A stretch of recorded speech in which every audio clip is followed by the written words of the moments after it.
Bonjour, je vais faire donc cette vidéo pour les personnes qui ont de la difficulté à faire un choix. Alors que ce soit un domaine professionnel, personnel, amoureux, peu importe. C'est vraiment, vous êtes là, vous avez un choix, vous devez faire un choix, vous savez que vous devez faire un choix, mais vous ne savez pas du tout quel choix faire. Donc on va regarder tout ça ensemble. Donc pour ça, j'ai pris le tarot de l'Éden, qui est une version revisitée du tarot de Marseille. Je trouve que c'est un magnifique jeu. Déjà par ses illustrations. Vous savez que moi j'aime les illustrations. Le tarot de la joie, évidemment, hein, le tarot que je suis en train de faire avec mes peintures, les peintures d'une peintre très connue, célèbre, etc. Et puis de mon ami sculpteur qui fait de magnifiques sculptures aussi. Et puis, l'oracle de la triade. Voilà. Donc, on va regarder ensemble ce que, pas moi, Joël, j'ai à vous dire, mais ce que cette conscience une, que nous sommes tous, a à nous dire par rapport à cette question-là. Alors, on va déjà voir avec le tarot de l'Éden. On a ce qui ressort, on va dire, en premier, ce qui est essentiel.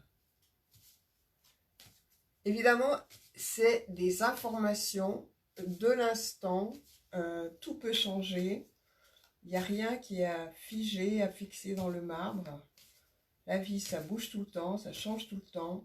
Donc, si vous ressentez qu'il y a dans ces informations des choses qui sont bonnes pour vous, prenez-les. Sinon, eh ben, surtout, ne les prenez pas. Voilà, bon, en général, quand on regarde une vidéo, c'est pas pour rien, c'est qu'il y a une information qui est là pour nous. Si on est, au moins, si on est conscient de ce qu'on fait, si on est dans le ressenti juste. Alors, qu'est-ce qu'il faut faire en premier quand on a un choix et qu'on ne sait pas du tout quoi faire? Qu'est-ce qui est proposé dans ces cas-là?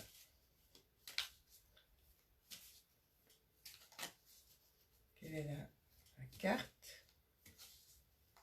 Hop. Ah, ben il y en a une qui a hop, sauté, vous avez vu? Donc, j'aime bien quand c'est comme ça, parce que ça veut dire que la carte, là, elle va vraiment sortir du jeu. Ok. Donc, il y a cette carte, cette première carte. Je vais faire un tirage complet, et ensuite on verra. Donc, je vais prendre 3. Ah, mais elle aussi, elle a sauté du jeu. 3. Ah, et ben voilà. Et ben, j'ai 4 cartes là qui sont complètement sorties du jeu. Voilà. Et puis, alors maintenant, je vais voir aussi avec l'oracle de la triade, qu'est-ce qui va se passer par rapport à cette question quand on a un choix et qu'on ne sait pas quoi faire. Quelle est, il y en a une là. 2. Ah, ça passe très bien en ce moment, hein, c'est très fluide. Ok, et alors, on va voir s'il y en a une troisième. C'est tout bon, j'ai le jeu. Alors, la première carte, c'est le jugement. Alors, c'est rigolo parce que le jugement porte le numéro 20 et on est en 2020. Donc, on a 2 fois le 20.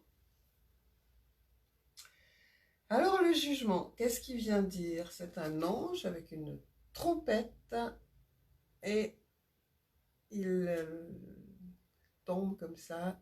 Voilà. Vous voyez bien la carte. Le jugement. Alors.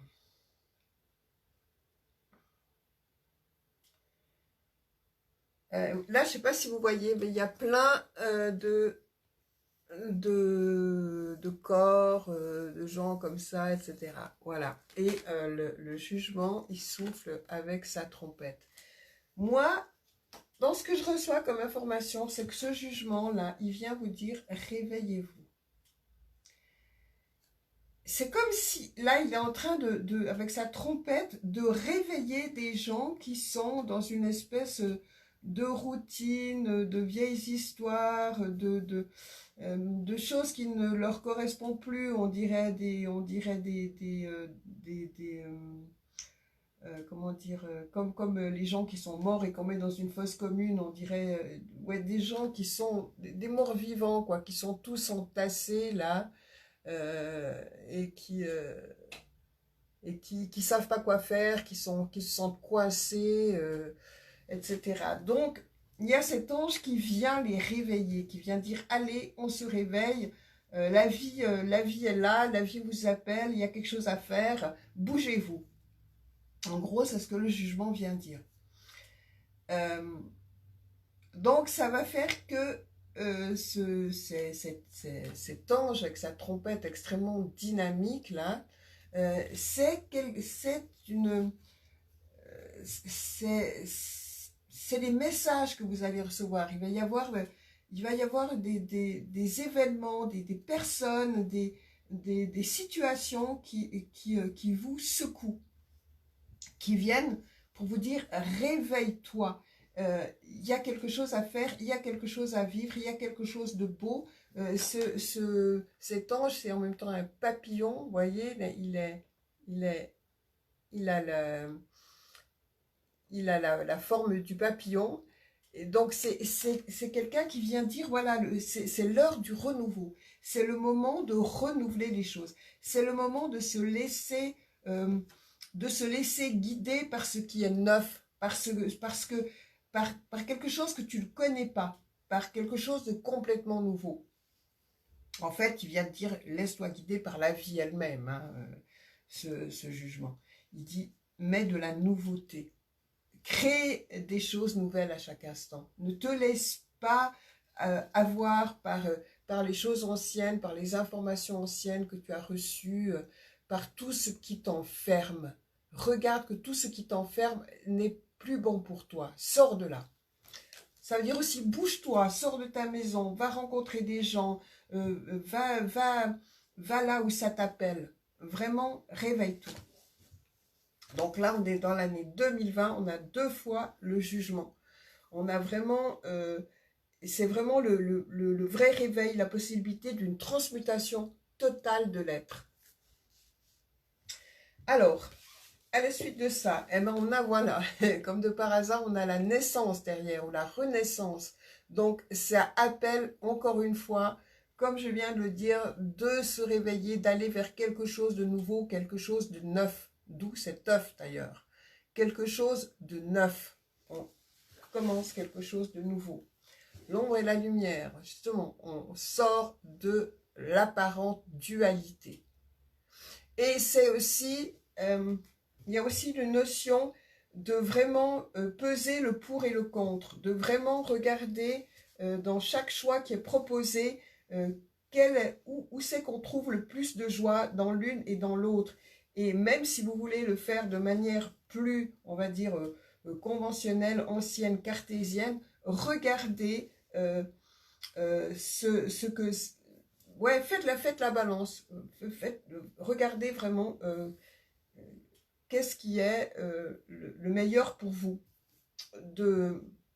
dans chaque possibilité, mais pas de manière émotionnelle, de manière juste les faits. Tels que les faits sont là, comment ça vibre pour vous? Qu'est-ce qui est le plus joyeux pour vous? Qu'est-ce qui est le mieux actuellement pour vous? Ensuite, il y a la transformation ou la transmutation. Ça veut dire que le choix que vous allez faire, c'est pas un choix de sécurité. Le but, c'est pas d'aller choisir la sécurité. Et encore une fois, de vous retrouver dans ce troupeau englué, enfermé, dans une routine qui est mortifère. Non, le but, c'est d'aller vers quelque chose qui est nouveau. Il y a le changement, il y a la transformation et la transmutation ensemble. Ces 2 cartes sont sorties ensemble et ces 2 cartes veulent dire pratiquement la même chose. Donc, il y a des changements rapides qui sont en train de se faire et qui vous poussent quelque part à choisir une des solutions plutôt que l'autre. Ça vous amène vraiment vers une des solutions. Il y a quelque chose qui vous pousse à aller vers une solution plutôt que l'autre. Et moi, dans ce qu'on me dit, c'est d'aller vers la solution qui ne soit pas la solution la plus sécurisante.